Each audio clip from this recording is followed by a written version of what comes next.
Hello, আসসালামু আলাইকুম। কি অবস্থা সবার? আশা করি সবাই অনেক ভালো আছো। এই ভিডিওতে আমরা যেটা নিয়ে কথা বলবো সেটা হচ্ছে ট্রেন টেস্ট স্প্লিটিং। ঠিক আছে? সো জিনিসটা কি এক্স্যাক্টলি? সবার ফার্স্টে আমি একটু রিক্যাপ করি। গতদিন আমরা বলছিলাম যে মেশিন লার্নিং মডেল একটা এরকম একটা সিস্টেম, ইঞ্জিনিয়ারিং একটা প্রসেস, যেটা কি থাকবে, ইনপুট থাকবে এবং সেটা কি করবে, আমাকে একটা আউটপুট দিবে। ইনপুট গুলাকে কি বলা হচ্ছিল? ফিচার। ঠিক আছে? আর আউটপুট গুলাকে বলা হচ্ছে লেভেল। এইটুক পর্যন্ত আশা করি কারো কোনো প্রবলেম নাই। এখন তোমাদের একটা এক্সাম্পল দিই। মনে করো তুমি হচ্ছে সিআইডির একজন ইনভেস্টিগেটর। ঠিক আছে?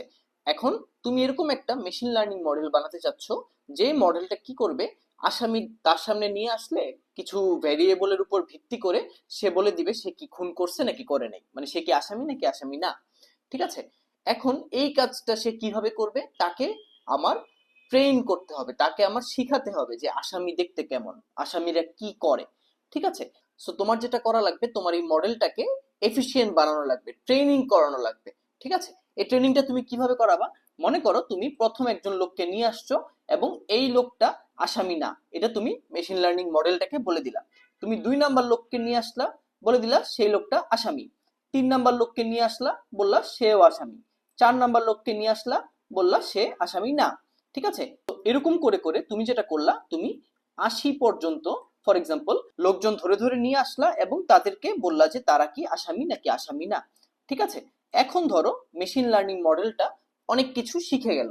এখন তুমি যেটা করতে পারো, আননোন একটা পার্সনকে নিয়ে আসলা। মনে করো 81 নাম্বার একটা পার্সনকে নিয়ে আসলা।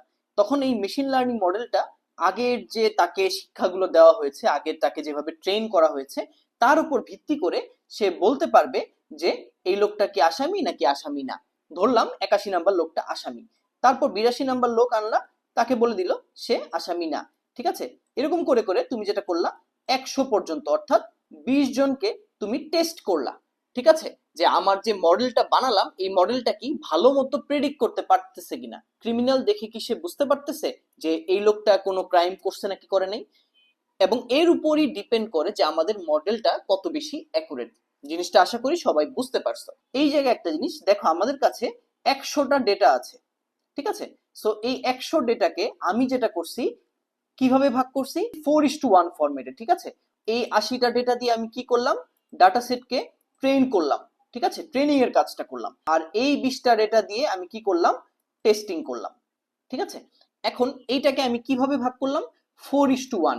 এটা আমাদের আইডিয়াল স্প্লিটিং। এটার মধ্যে আমরা যেটা করি, ম্যাক্সিমাম ডেটাকে কাজে লাগাই ডাটা সেট ট্রেনিং এর জন্য, যাতে সে মডেলটা ভালো মতো শিখতে পারে।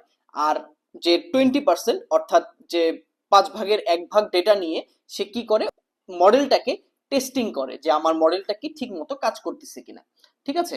এখন আমরা যদি সমান সমান নিয়ে নিই, অথবা আমরা যদি টেস্টিং এর মধ্যে বেশি ডেটা রাখি, ট্রেনিং এ কম রাখি, সেই ক্ষেত্রে কি হবে, সেই ক্ষেত্রে মডেলটা ওভারফিট হয়ে যাবে অথবা আন্ডারফিট হয়ে যাবে। অর্থাৎ হয় একদম খুব ভালো মতো সে প্রেডিক্ট করবে নোন ডাটা নিয়ে আসলে, ঠিক আছে, অথবা সে প্রেডিক্টই করতে পারবে না। ঠিক আছে? এই জায়গায় একটা ঝামেলা হবে।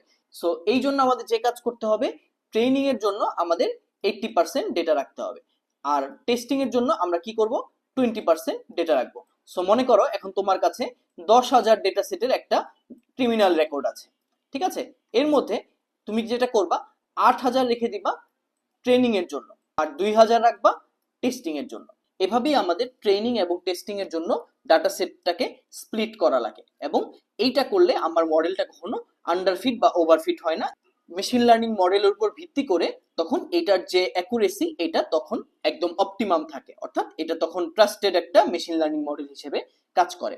সো আশা করি ট্রেনিং এবং টেস্টিং এর ব্যাপারটা তোমরা সবাই বুঝতে পারছো। See you in the next video.